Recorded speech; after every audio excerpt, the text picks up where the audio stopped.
We begin our coverage of healthcare finance topics with financial accounting, which involves the preparation of a business's financial statements.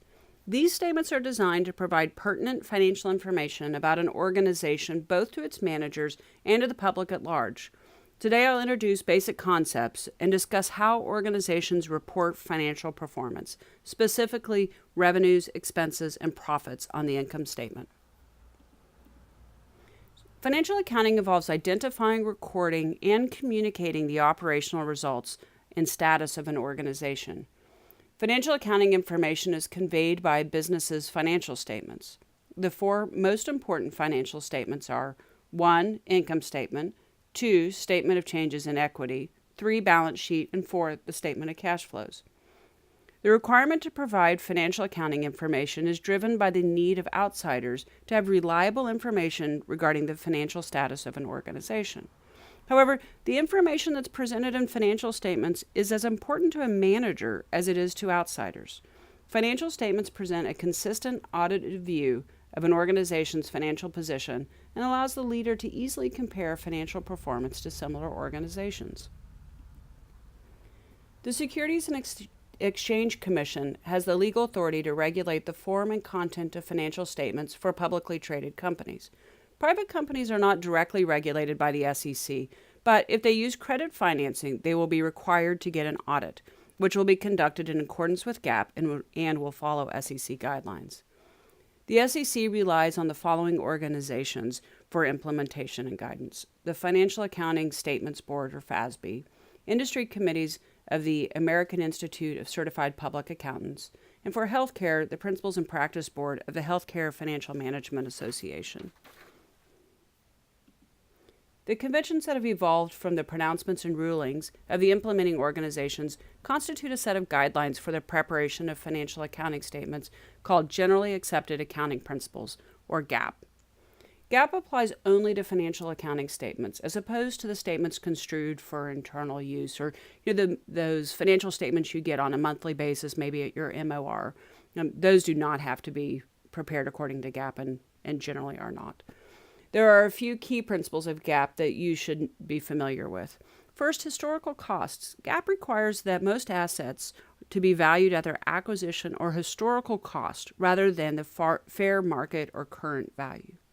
2. Revenue recognition. Revenues must be recognized in the period in which they are realized and earned. And we'll talk about this in just a moment when we look at cash versus accrual accounting. Expense matching. Expenses must be matched in time to the related revenues. Full disclosure, financial statements must contain a complete picture of the economic financial events of the organization.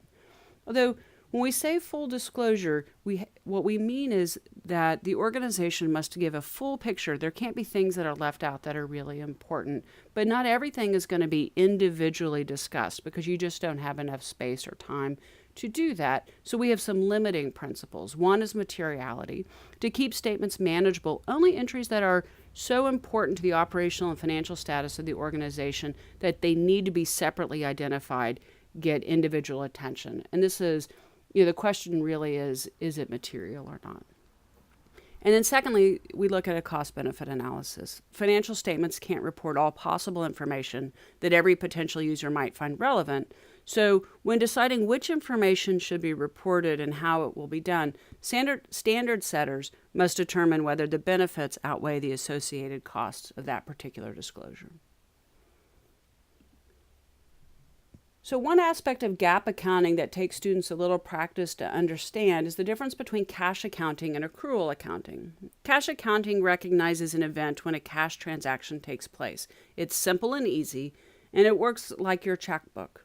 Revenue is recorded when the cash is received.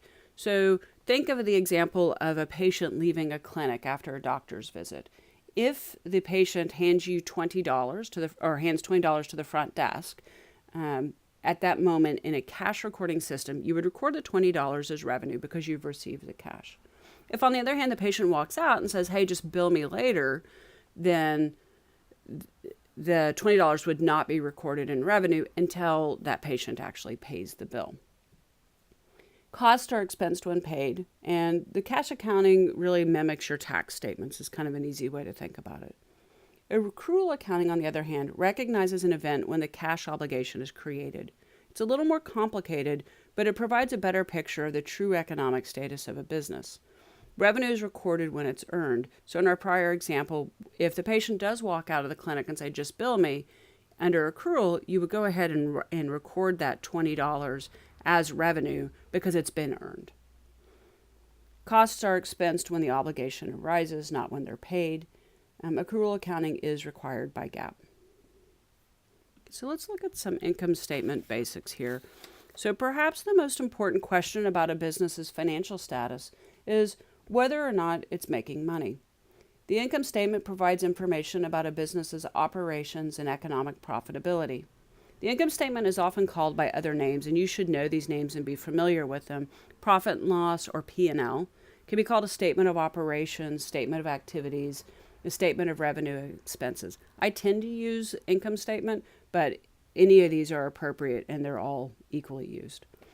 The income statement reports the results of operations over some period of time, say a year or a quarter. The income statement has three elements: revenues, which under accrual accounting represent both cash received and payer obligations; expenses, which are the resource expenditures required to produce the revenues. Again, note that under accrual accounting, both cash and non-cash expenses are recognized; and profit. Profit equals revenues minus expenses. You have operating profit or operating income, which only looks at the revenue and expenses from operations. And then you have net profit and net income, which looks at revenue and expenses from all sources. So let's look at revenue. Revenues are shown in several different lines depending on the type of provider. In this case, we're looking at the income statement of Sunnyvale Clinic, and Sunnyvale Clinic reports several categories of operating revenue, so I want to walk through them together. So the first line here says patient service revenue. This amount represents the amount the provider expects to be paid, which is different than the charge. So let's say the charge for a service is $10,000, but Blue Cross only pays $6,000. This line would have the $6,000 for Blue Cross's revenue and not the $10,000. The difference between $10,000 and $6,000 is the contractual allowance. And so this line, at least in these financial statements, is net of contractual allowances. There are sometimes you'll see a gross patient service revenue less contractual allowances and then a net patient revenues. But in this case, this patient service revenue is already net of the contractual allowances. And you see that there's a line here that says net patient service revenue. In these financial statements, the net patient service revenue reports the amount expected to be collected after provisions for bad debt is deducted. And bad debt is different than contractual allowances. Bad debt is you expected to be paid it, and somebody maybe just didn't pay their copay or their self-pay bill they didn't pay, and so you're just having to write that amount off. Different than a contractual allowance when you've voluntarily contracted for, to receive payment less than your charge. And here we know that's true because the provision for bad debt is only $2,000, which is a very small percentage. Contractual allowances can be up to 50% of charges, and so when you see this, 2,000, you know that it is in fact just bad debts, and it's labeled as such as well. So moving down, we have premium revenue. So premium revenue reports the revenue from capitated payments as opposed to the fee-for-service payments, which are reported above in the patient service revenue. The premium revenue is typically reported in a PMPM, and this is a term you need to become familiar with. This is payment per member per month. So if you had 1,000 members and you were paid, $10 per member, you would have $10,000 in premium revenue. And we cover this a little bit more later in the class. Other revenue represents revenues from patient services, related sources, including items such as office rentals, parking fees, cafeteria sales. And then net operating revenue reports the total amount of revenues related to patient services.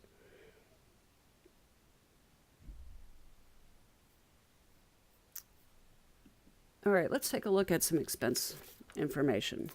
Expenses represent the resources used to create revenues. They are the cost of doing business. Like revenues under accrual accounting, expenses do not necessarily reflect cash outlay. Expenses may be categorized either using a natural classification such as salaries, supplies, research, or as functional classification such as inpatient services or outpatient services. So let's look at the way Sunnyvale has laid out their expenses. Salaries and benefit expense represent labor costs. Typically, this is the largest expense category for health service organizations.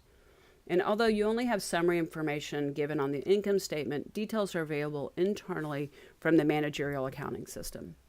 Supplies expense represents the cost of expendable, primarily medical materials.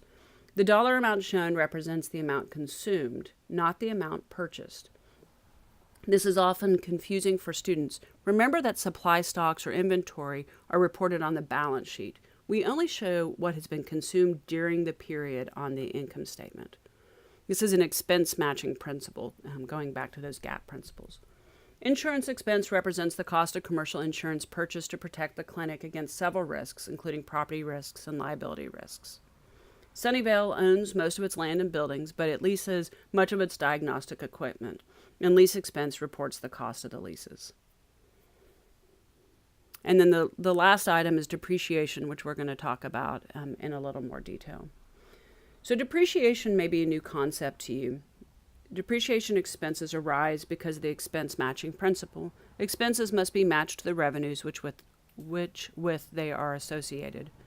While operating costs such as labor and supplies are assumed to produce current revenues and hence are immediately reported or expensed on the income statement, the cost of long-lived assets, buildings, and equipment are not reported on the income statement at the time the acquisition is made. Rather, the cost of a long-lived asset is first capitalized or recorded on the balance sheet as an asset of the business. Then this amount is amortized or spread over the accounting life of the asset, which means the cost is shown or expensed on the income statement in increments over time. The amortization expense of buildings and equipment when listed on the income statement is called depreciation. For financial accounting purposes, depreciation is calculated by the straight line method. There are other methods of calculating depreciation, but we're not going to be using them in this class. I've listed them here just so you would be familiar with them. Most expense items listed on the income statement approximate actual cash expenditures. The relationship's not exact because of accrual accounting, but it's close. However, depreciation has no associated cash expenditure, so it's referred to as a non-cash expense. Land does not depreciate because it is assumed that it has an unlimited useful life. Although the reporting of revenue and expenses is important, profitability is the single most important element of the income statement. For healthcare providers, the income statement often reports two profitability measures. Operating income measures economic profitability as defined by GAAP, with a focus on patient service activities. It is an important measure of profitability because patient services represents the organization's core business. Non-operating income reports income from activities not related to the provision of patient services. Contributions report donations that can be immediately spent. Contributions that create endowments are not reported on the income statement. An investment income lists income from 1, excess cash held as reserves or to meet future needs, and 2, endowments. The second measure of profitability, which is often referred to as the bottom line, is net income. Net income measures the overall or total economic profitability as defined by GAAP. In a not-for-profit business, net income typically is called revenues over expenses or excess of revenues over expenses or change in net assets.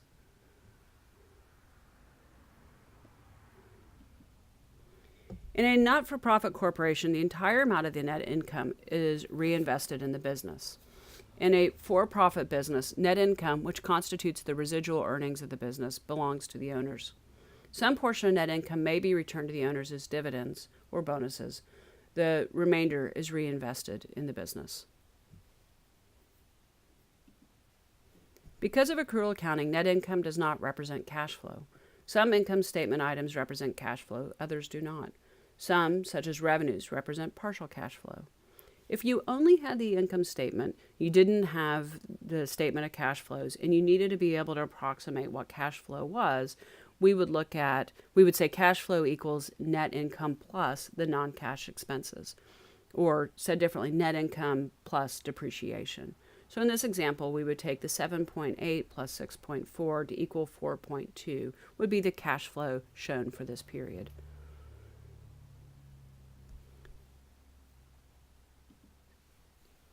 So that's our introduction to income statements. We'll be using all of this information in class and applying it to several different examples. If you have any questions or something in here didn't make sense, or you want some clarification, don't hesitate to email me.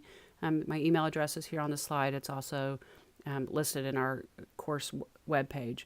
But I look forward to seeing you in class, and let me know if you need anything.